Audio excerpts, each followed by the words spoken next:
Et qu'on vienne pas me dire ah mais non mais c'est une sportive, je peux pas laisser en ville, elle a rien à faire là, machin. Non, non.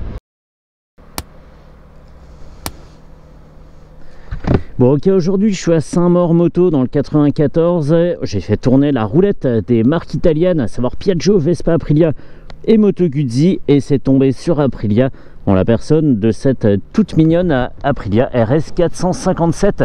On y va pour la fiche technique, elle est assez simple et très sympa. À l'avant on a un Eurogrip Pro Torque de 17 pouces par 110 de large avec un disque de 320 mm de diamètre et un étrier Bibe en position radiale qui offre 4 pistons, le tout monté sur une fourche inversée réglable sur les 2 tubes.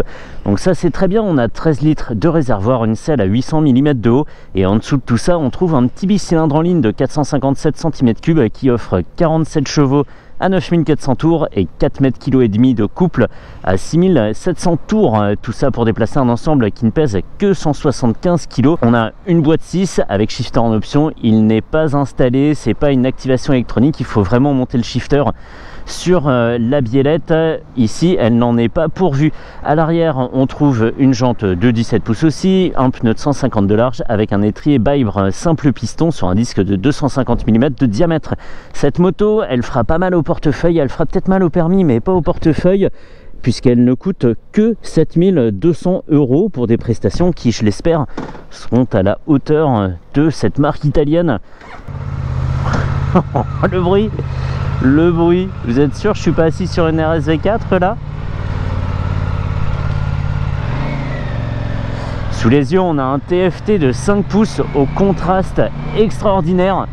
On a un fond noir avec des écritures blanches très nettes, très précises. La définition est juste folle. Ici on cruise à une quarantaine de km/h, c'est hyper facile de saisir l'information.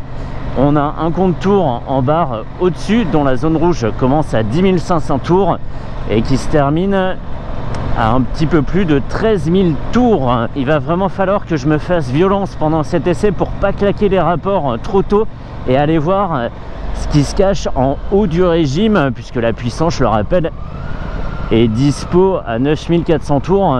Il va falloir cravacher un petit peu plus que d'habitude. Il faudra lui faire cracher ses tripes à cette bécane là. Et en position, je m'attendais à un truc un peu plus extrême. On est penché sur l'avant, un peu porté sur les poignets, mais ça se fait complètement ici dans un environnement urbain. On n'en souffrira absolument pas parce que les demi-bracelets qui n'en sont pas, puisqu'ils sont reliés par le T supérieur, tout est moulé, on ne peut pas refermer l'angle. Et bien cet angle justement il est assez ouvert. Je dis pas qu'on a un drag bar non plus, mais on n'est pas compacté le long du réservoir avec les mains. Donc franchement au quotidien aucun souci. Mais c'est vrai, je le répète, qu'on est quand même incliné sur l'avant. On porte très légèrement sur les poignets, mais j'ai un bon pressentiment sur l'absence de fatigue. Ça devrait bien se passer. Ici j'ai le plein et on m'annonce une autonomie de 285 km, donc avec mes 13 litres d'essence, 15 degrés de température extérieure, une horloge. On me dit que la température d'eau est ok, que le traction control est à 2. On a un traction control, un anti-dribble, 3 modes de conduite qu'on va voir un petit peu plus tard. Pour l'instant je suis en mode éco. C'est certainement l'équivalent du mode City, Street ou voilà. C'est très très doux à la commande et on peut même se déplacer uniquement au point de patinage. Le moteur répond présent. On n'a pas de gaz à ajouter malgré la puissance moyenne. C'est pas... voilà, je dis pas ça méchamment, puissance moyenne. On a 47 chevaux mais un ensemble qui pèse seulement 175 kg, donc ça promet quand même des sensations à venir intéressantes. Et tout est là, tout ce qui fait une Aprilia est là, des petits racing, des petits autocollants rouges, des petites touches de couleur. On n'est pas dans un univers monochrome et monotone. Franchement, c'est pas une petite moto au rabais. On s'est pas dit bon ok on va faire une petite machine, mais vraiment faut serrer le budget, donc on met pas grand chose. Et puis si on veut tout ce qui fait une Aprilia sportive, on achète une RS 660 ou une RS V4 carrément. Non, ici on est dans un bon environnement et ça présente franchement bien. Pas grand chose qui se promène, tout est bien serré. Franchement nickel. Moteur souple, hein, j'ai pas eu à rétrograder, je suis resté en 4e en mode un peu feignant. Ça repart tranquillement, mais on sent derrière qu'il y a une petite fougue qui veille et qui demande qu'à s'exprimer. On va voir ça un petit peu plus loin. Pour l'instant tu te calmes, on est en ville. Et je dis ça à la moto, hein, pas à moi, hein. Moi je ne suis que passager de la machine et spectateur de ce qui se passe. Et elle présente vraiment très très bien cette moto. Petite bulle assez plate. Je sais pas si en étant couché comme ça, remarque elle est tellement plate qu'elle gêne pas la vision non plus, donc c'est bien. Et avec un bruit, mais comment on peut sortir un bruit pareil d'un bicylindre de 457 cm3 et de 47 chevaux? C'est dingue. C'est dingue, on a un bruit profond qui est pas sec, c'est pas le petit moustique. On est très très loin de certaines motos, même d'une cylindrée supérieure. Et pourtant la gamelle est toute petite, hein. Sous la moto, moi je m'attendais à découvrir un gros silencieux sur le côté, et en fait pas du tout. Ils ont réussi ce tour de force avec une gamelle qui est je sais pas, elle doit faire 20 par 20, un truc comme ça, vraiment toute petite.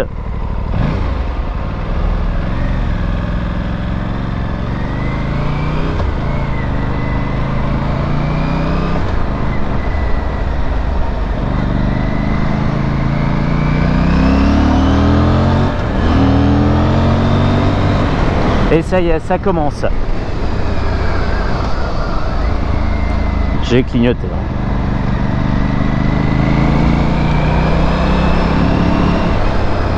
Alors j'étais très curieux de voir si cette Aprilia nous offrait la possibilité de faire la course en ville, comme j'aime à le dire. Et ben là je commence sérieusement à me prendre au jeu, c'est pas mal. Je comprends pas ce que viennent faire un Kangoo et un Scénic sur mon circuit, mais bon, j'accepte. On est où? Sur le Nürburgring, là tout le monde peut rouler. Excellent.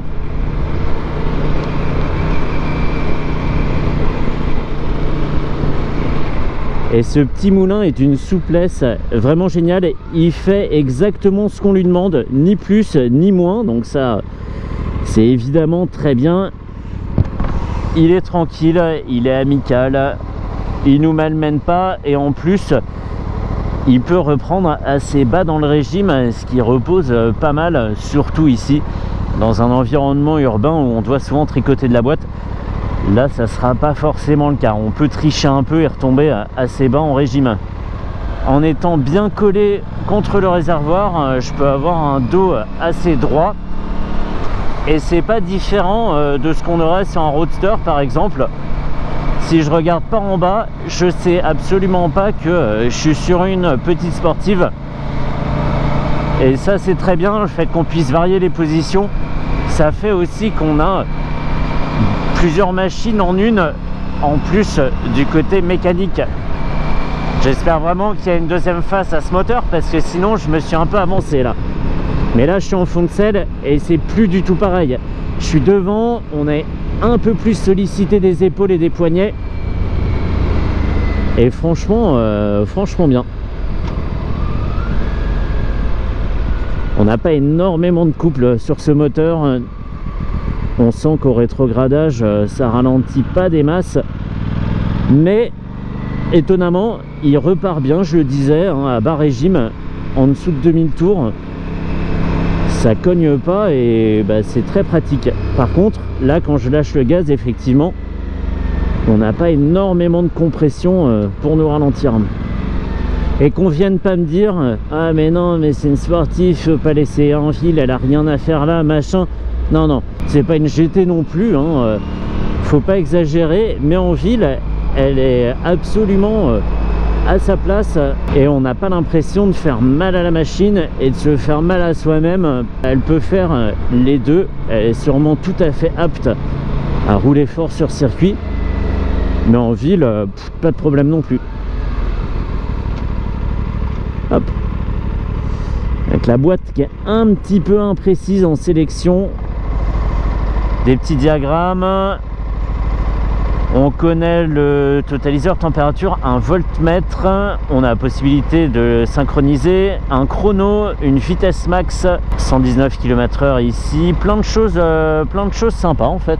Mode pluie, mode sport et mode éco. Ok, effectivement, les trois sont là. Le traction control vient de passer à 1. Et on va voir si la réponse à la poignée est différente. C'est souvent ça, hein.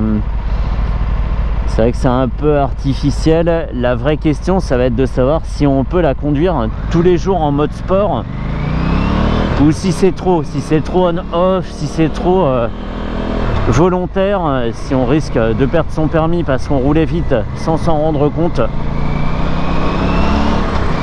Mais pour les gens un peu feignants comme moi, c'est important de savoir si on peut éviter de passer dans les menus en fonction de l'endroit dans lequel on conduit. Moi j'aime bien rester dans un mode et ne plus y toucher. Ouais, je dis ça alors que ma moto a pas de mode, hein. Elle a juste le mode XJR 1300 quoi. C'est le mode qui consomme. Je sais pas comment vous appelez ça chez Yamaha. Allez, je suis en 5e, on cruise tranquille. Le disque avant de 320 mm, même s'il est seul, fait du très bon travail. Excellent feeling sur la poignée. On peut freiner un doigt tranquille et le dosage est super précis. On voit très bien l'attaque arriver et ça fonctionne parfaitement, tout autant que le frein arrière, hein, qui lui a un bon feeling également. La pédale est parfaite, exactement comme il faut.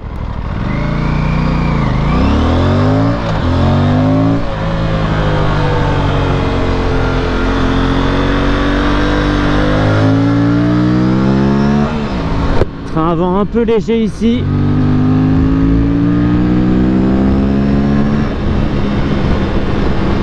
On sait pas ce qu'il y a derrière, voilà. On a des vibrations assez musclées, passer 6000 tours. Ça devient assez viril. Waouh, cette position, punaise. Waouh, c'est une super position. Waouh. Alors je le disais, les poignées sont ouvertes, vraiment on pourrait être un peu déçu. Par contre, on a les coudes qui se referment naturellement sur le réservoir et qui viennent former un tout avec l'extérieur du genou, et c'est dingue. On ne pourra pas me retirer de cette machine là, même avec un pied de biche. On ne peut pas m'extraire d'ici. Et puis j'ai peut-être pas envie d'ailleurs, hein. Oh là là, c'est compact. Là vraiment, c'est la vraie définition de ne former qu'un avec la machine. C'est ça, on ne sait pas où commence le pilote et où finit la moto. On fait un seul ensemble, un seul bloc avec la machine. Et évidemment, c'est excellent pour les sensations et le guidage.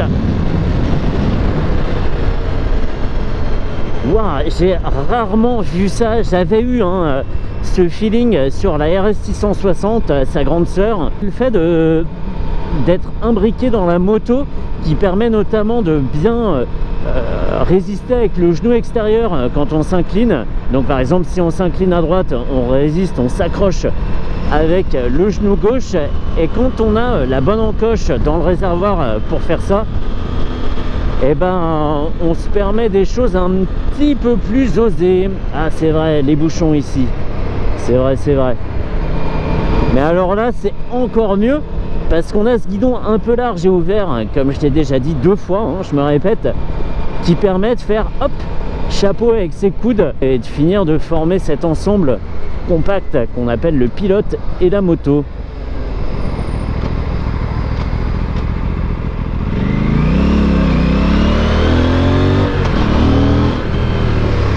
Et j'aime bien parce que tout se met en place au bon moment.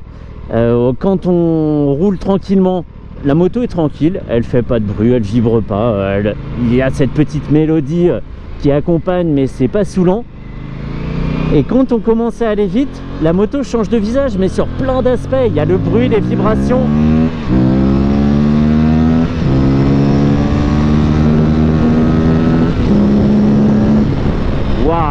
Waouh!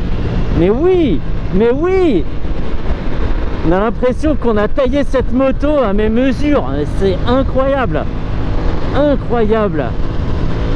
Petite sportive, je suis moyen en taille, je fais 1m73 et je suis mais parfaitement à la taille de cette machine. C'est une moto sur mesure. C'est le costume qui tombe bien partout, quoi. T'as la bonne longueur de manche, les jambes nickel et tout. Ah, c'est une moto de tailleur. Il n'y a que le train avant qui se déleste un petit peu trop à mon goût. L'avant devient très léger sur les passages de rapport un peu musclés. C'est vrai que quand on cravache, au moment où on passe la vitesse, c'est peut-être dû à la manipulation du levier d'embrayage aussi, hein. Et ben on a une moto qui devient légère et un petit peu flottante. Il faudra faire attention, on a un amortissement, je le remarque toujours ici parce que la route est un peu bosselée. On a un amortissement un peu ferme de base. Il faudra passer quelques minutes à régler la détente et la compression. Mais sinon génial, et même en mode sport, on est très bien pour cruiser tranquille. La moto est pas poussée au crime. On pourrait dire oui, bah, elle a 47 chevaux, c'est normal. Non, non, ça veut rien dire. On aurait très bien pu faire une moto où tout est dispo en bas et qui tracte jusqu'à nous emmener contre notre volonté. Mais là, c'est pas le cas. Là, je sais même plus ce que je conduis en fait. C'est dingue. C'est dingue. RS 457, c'est son nom. On n'aura pas forcément besoin d'aller très haut dans le régime pour avoir des sensations et pour aller vite. Si on s'est bien débrouillé dans les rapports précédents, on va dire jusqu'en 4e, on est déjà amené à un bon rythme sans avoir à monter, je le disais, trop dans le régime. Quel plaisir! Elle bondit, elle est tranquille. La petite souris de course, génial. 7200 € le jouet. On a déjà mis un solide pied dans l'univers de course Aprilia et c'est pas cher payé. 47 chevaux, je pense qu'avant d'en faire le tour, il faudra y passer pas quelques années, mais ouais, peut-être 1 ou 2 ans, franchement, et on prendra encore du plaisir, même après en avoir fait le tour. C'est là que tout commence, j'ai l'impression, parce que on sait ce qu'elle peut faire et ce qu'elle doit faire, et ça doit être mais génial. Des petits détails aéro, pas mal du tout là. Manque plus que les winglets et on est bien. Allez, je vais me rentrer, je rends sa moto à Antoine chez Saint-Maur Moto. Et alors là, mais franchement, celle-ci, je pourrais faire et refaire l'essai à l'infini tellement elle est mais excellente. Je pourrais refaire la même route, emprunter les mêmes virages. Il n'y a aucun souci.